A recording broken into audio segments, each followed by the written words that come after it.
yéen a ngi teewlu seen Rewmi 24 TV. gars yi salaamaaleykum parti Pastef Imam Dramé ci parti bi la bokk wala seen parti la su dee si parti bi la bokkul da ngeen ko war a moderne da ngeen ko war a nu mu tudd naka lañ koy waxee sax da ngeen ko war a oo si biir ngeen waxtaan ak moom parce que Imam Dramé kat moom tellement doo xam moom daal mooy kurum xaaq daal ci parti bi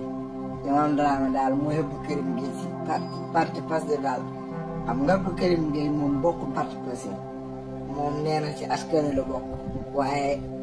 Pastef seen kurum xaaq mooy Imam Dramé ma expliqué lu tax ma wax loolu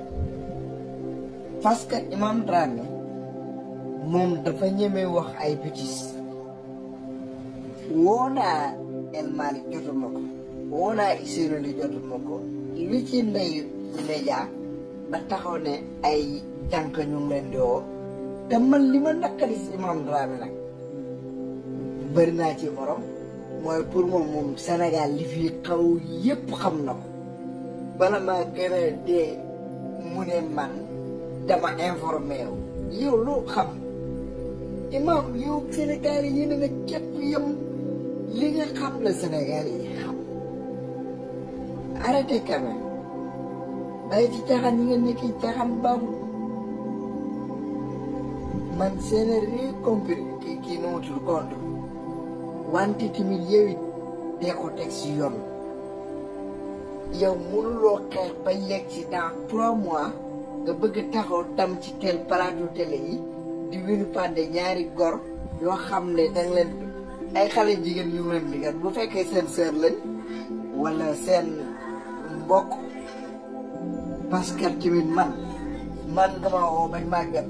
sama jarbaat woo ma jot ma te man nekk xale bu jigéen sama doom woo ma jot ma man na nekk xale bu jigéen sama doomu nijaay woo ma jot ma man na nekk xale bu jigéen wala da nga jàpp nag xale bu jigéen boo ministère rek leneen la xoolal wax bu ñaaw ko te yow nga ne kilifa nga nekk imam di wootee sa bopp imam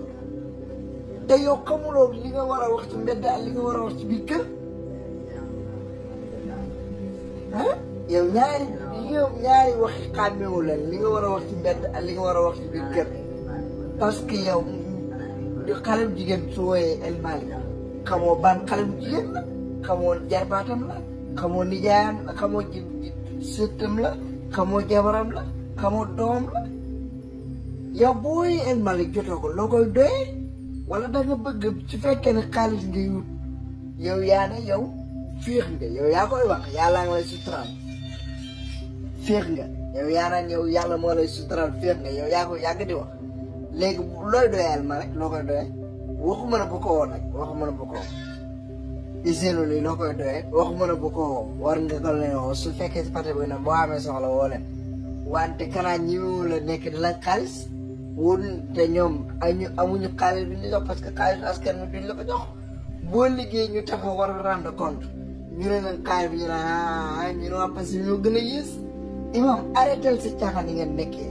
Imam Dramé yow ko bëri caaxaan nga xam ko nag